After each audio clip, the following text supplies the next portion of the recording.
Notre invité ce matin, je l'ai annoncé, c'est l'ambassadeur Amadou Diong, représentant résident de la CEDEAO, la Communauté économique des États de l'Afrique de l'Ouest, au Bénin. Excellence, bonjour. Bonjour. Bienvenue sur Actu Matin. Merci d'être là pour qu'on parle un peu de cette actualité de l'organisation. C'est l'anniversaire de l'institution qui, ma foi, fête ses 49 ans cette année. Excellence, cela fait donc une cinquantaine d'années que cette institution sous-régionale existe. Quelles sont les grandes réussites à votre avis? Merci monsieur, merci pour cette invitation.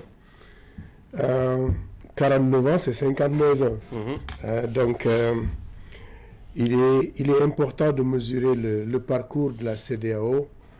Je crois il y a bien sûr déjà le fait de la création de la CEDEAO en 1975 est déjà tout simplement ce qu'on pourrait appeler une suite logique à une intégration historique et géographique de nos populations. C'est-à-dire que nos pères fondateurs ont compris qu'il fallait formaliser la façon dont nos peuples vivent depuis la nuit des temps. J'ai souvent, pour illustrer un peu cette intégration presque naturelle de nos populations, j'utilise souvent le fruit que nous connaissons tous, c'est la cola. La cola ne pousse nulle part au Sahel. Et pourtant, il ne peut pas y avoir de mariage, ni aucune cérémonie, que ce soit un baptême, un deuil. On ne reçoit pas un invité sans cola. Et la cola pousse dans les régions, justement, un peu plus proches de l'équateur, donc dans la zone tropicale humide de la région. Et pourtant, c'est ce fruit qui circule partout. Oui. Voilà, et qui forge notre conscience commune. Et je crois que c'est cela déjà un signe que nos populations et nous avons une vie commune depuis bien longtemps. Et donc, le fait déjà de créer la CEDEAO est une formalisation. Bien sûr, je pense que du point de vue des aspects qui fondent l'intégration, c'est-à-dire le fait de travailler à ce que 15 États membres, 16 au départ, 15 maintenant, donc puissent assurer une libre circulation des biens et des personnes, s'assurer d'un certain nombre de normes communes à l'ère moderne, et bien sûr travailler au développement d'une communauté, et ceci aussi, à partir des années 90 et 2000, adossé à un projet politique aussi commun, c'est-à-dire un projet démocratique. Voilà un peu ce que la CEDEAO est en train de réaliser, malgré tous les défis, bien sûr, auxquels nous sommes confrontés. Le chemin est là, il n'est pas linéaire, mais il est bien connu et bien tracé. La vision est très claire. Maintenant, la vie des nations, la vie des communautés est toujours a toujours été ce qu'elle est. C'est-à-dire que, comme je l'ai dit tantôt, ce n'est pas un long fleuve tranquille. Il va falloir jouer avec les méandres. Absolument. On a souvent présenté l'organisation comme la mieux réussie, en tout cas sur le continent. D'ailleurs, même cela attire beaucoup de monde. Le Maroc frappe incessamment à la porte, même si déjà elle a beaucoup de chances d'y intégrer. Même si aussi d'autres sont en train de partir ou d'autres sont partis. Je veux parler de la Mauritanie, par exemple. Quel est le secret de l'organisation pour tenir aussi longtemps que ça et avoir, comme qui dirait, comme vous l'aviez souligné tout à l'heure, autant de résultats? Je pense que c'est le fait que l'organisation est déjà suivre les traces. La création de la CEDEAO, en fait, suit les traces de l'histoire et de la géographie de la région. Et vous verrez que, d'ailleurs, pour beaucoup d'aspects, je dirais, de paix et de sécurité, et même de développement, on enjambe un peu sur l'Afrique centrale, parce qu'il y a une partie du Tchad et du Cameroun qui ont des caractéristiques de l'Afrique de l'Ouest. Donc souvent, pour réussir ces projets-là, il faut nécessairement associer ces pays-là. Donc ce qui veut dire que, de mon point de vue, si la CEDEAO est arrivée là, elle est arrivée, c'est parce qu'elle a su suivre les lignes donc, de ce que je pourrais appeler donc, les règles de la géographie et de l'histoire qui nous ont amenés à accepter que nos peuples ne peuvent pas faire autrement. Bon, au niveau de l'Union africaine, bien sûr, nous formons le bloc le plus important, peut-être le bloc qui a eu le plus de réussite dans une certaine mesure, et je dis encore, malgré tous les défis, les gens viennent toujours apprendre chez nous. La preuve, hier, il y a une délégation de l'IGAD, donc les gens de l'Afrique de l'Est et de la Corne de l'Afrique, qui sont venus s'inspirer d'un certain nombre de nos politiques. Donc, cela, et pour avoir été à l'Union africaine pendant presque 2 décennies, je peux en témoigner que la CEDEAO est en fait, pour dire les choses plus simplement, la CEDEAO à l'Union africaine, en fait, souffre de ce que je pourrais appeler un complexe d'antériorité. Donc, vous voyez un peu, bon, nous sommes sur le bon chemin malgré les difficultés. Alors, donc, c'est l'anniversaire chez vous. Bon anniversaire. Les gâteaux seulement, on va couper et puis c'est fini. Qu'est-ce qui est prévu? Oui, bon, c'est le 49e gâteau qu'on va couper. Bon, bien sûr, mais comme j'ai dit tantôt, c'est 50 moins 1. Parce que notre horizon, c'est bien sûr le jubilé de l'année prochaine, qui nous permettra véritablement d'entrer dans je dirais dans le vif du sujet d'une évaluation sans complaisance de ce qui a été fait, ce qui n'a pas pu l'être, les défis auxquels nous sommes confrontés. Et parmi ces défis, il y a bien sûr cette terrible secousse que constitue le besoin d'accélérer donc la prise en compte ou la prise en charge des désirs et des préoccupations de la jeunesse de l'Afrique de l'Ouest. Je pense que ce sont des choses sur lesquelles nous travaillerons. Alors ici au Bénin, comme d'habitude, moi j'ai fait le pari de la jeunesse. C'est comme l'année dernière, on a encore bien sûr une situation qui prévaut dans la sous-région depuis quelque temps. Donc nous devrons en tenir compte pour l'animation de ces journées. C'est pour cela qu'on aura un forum à l'université, un forum multi-acteurs, donc qui permettra de réfléchir sur le thème. Et le thème de cette année, c'est bien sûr l'unité pour la paix et la sécurité. Et donc, pour les raisons que vous savez, nous sommes obligés de nous intéresser, de nous interroger sur les défis à l'unité de la sous-région. Nous avons prévu un forum de 2 jours, multi-acteurs, parce que simplement, il y a plusieurs intervenants, plusieurs parties prenantes dans l'intégration. Il y a les institutionnels. Moi, vous, en tant que journaliste, donc, qui vous intéressez à ce que nous faisons, mais il y a surtout ceux qui sont confrontés tous les jours au principe de l'intégration et à ces règles, c'est-à-dire le transporteur, le transitaire, bien sûr le voyageur.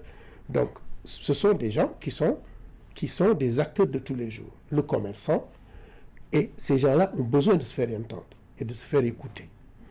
Alors, ils seront là. Nous autres qui sommes les institutionnels, c'est-à-dire représentants des États membres et représentants de la Commission, nous allons aussi présenter les choses.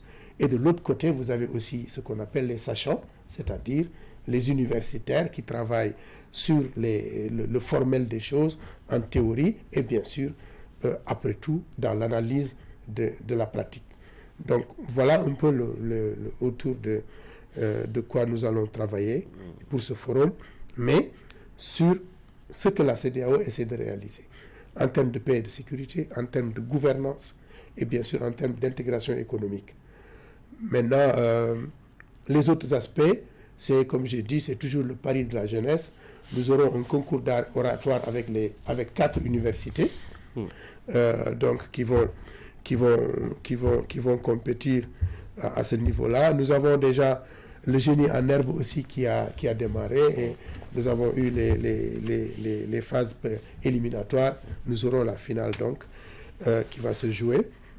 Et l'autre activité, c'est bien sûr l'activité sportive dont votre journaliste sportif m'a parlé tout à l'heure. Oui. Voilà, Moumini a parlé tout à l'heure. Donc, nous avons un match de gala qui va le samedi opposer les deux ministères donc de l'économie et des finances et des affaires étrangères à une équipe de la CEDEAO, constituée bien sûr de la représentation et de ce qu'on appelle les ressortissants, l'union des ressortissants de la CEDEAO. Voilà un peu le programme. Et bien sûr, demain, nous aurons la réception diplomatique donc, qui sera le moment officiel au niveau du Palais des Congrès pour recevoir la communauté, les institutions de la République du Bénin et bien sûr la communauté diplomatique et les amis de la CEDEAO. Je vois que vous avez beaucoup d'activités prévues, ça va prendre toute la semaine. Bon, c'est un pari que je fais depuis l'année dernière. C'est ma deuxième année dans ce pays. Parce que, en fait, il faut bien que ce pour qui nous travaillons, c'est-à-dire nos populations, sachent ce que nous essayons de faire. Et non seulement sachent ce que nous essayons de faire, mais aussi qu'on essaie de mettre en valeur ce que les populations aussi font. Dans la mesure où mon credo, il est simple, la CEDEAO est présente dans notre vie quotidienne, mais peu d'entre nous le savent. Donc, c'est le pari de la visibilité de la CEDEAO. Alors, Excellence, je vous ai entendu revenir plusieurs fois sur les défis qui attendent la CEDEAO aujourd'hui. Qui sont-ils selon vous? Bon, l'intégration est un processus par lequel nous devons lever beaucoup de défis. Le premier des défis, c'est bien sûr ce qui est inné à un État. Tout État, quelle que soit son ouverture, quelle que puisse être sa volonté, est toujours jaloux de sa souveraineté. C'est naturel. L'existence de l'État est liée à la souveraineté. Et donc, le fait pour un État de devoir renoncer à une partie de son impérium sur son propre territoire et sur ses propres populations au profit d'une organisation régionale est déjà un défi. Donc, il faut travailler à ça, que nos États acceptent tous les jours que l'intérêt régional donc, est aussi l'intérêt national. Et bon, mais c'est un travail de tous les jours. Bien sûr, nous avons les défis que vous connaissez, la paix et la sécurité dans les régions. Il ne peut pas y avoir de développement dans la peur. Tant que les populations auront peur, elles ne pourront pas travailler. Donc, ça, c'est un point que la CEDEAO a compris depuis très longtemps, depuis les années 90. Et vous vous souvenez un peu de l'effort qui a été fait pour prendre en compte ces aspects-là, c'est-à-dire paix, sécurité et gouvernance, avec le protocole de 2001 et bien sûr, avant, en 1993, le traité révisé de Cotonou, dont nous avons célébré l'année dernière le 30e anniversaire. Donc, nous avons ces défis-là qui sont devant nous.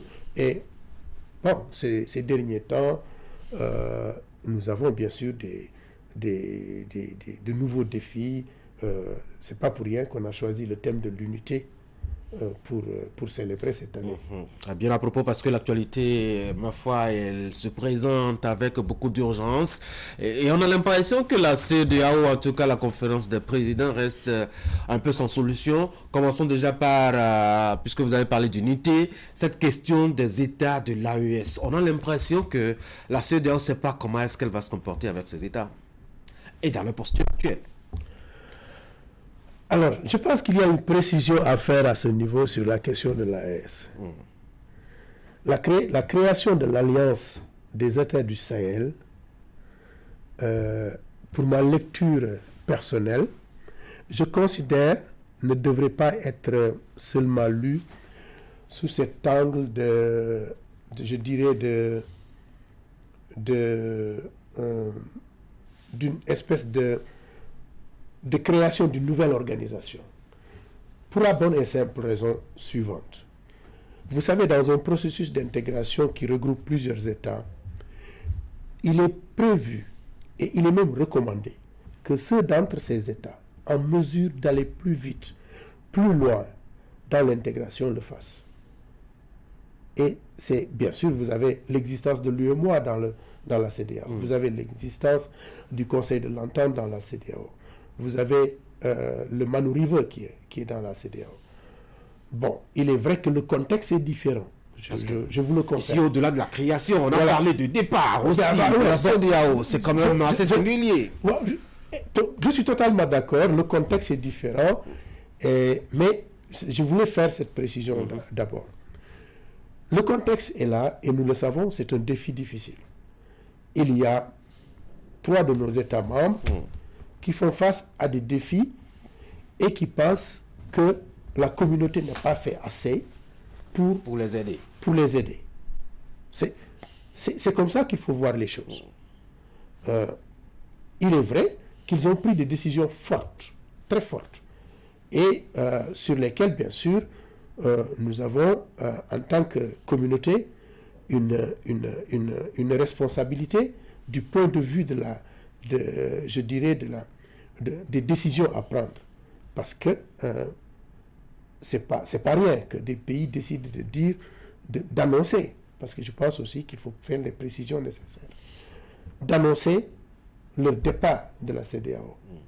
Mais nous considérons que il y a un effort qui doit être fait de notre part en tant que CEDEAO, de la part de nos dirigeants, et qui l'ont fait d'ailleurs. C'était difficile pendant un moment, c'est-à-dire entre le moment du coup d'État au Niger et le 24 février de cette année, il y a eu beaucoup de problèmes. Beaucoup de choses se sont passées.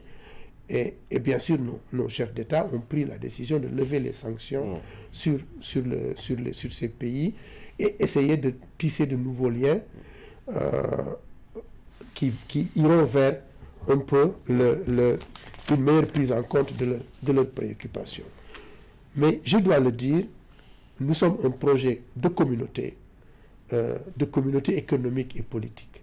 Et donc tout ça est fondé sur ce que j'appellerais que la CEDEAO, qui se veut un espace intégré dont le leitmotiv est la satisfaction des besoins de ces populations et de ces peuples dans un cadre démocratique. Je pense qu'il y a lieu de le réaffirmer. La CEDEAO n'est pas seulement un projet d'intégration économique, c'est aussi un projet politique démocratique. Et justement, parlant de projet politique, il y a tellement de sujets sur lesquels on a bien envie de vous entendre.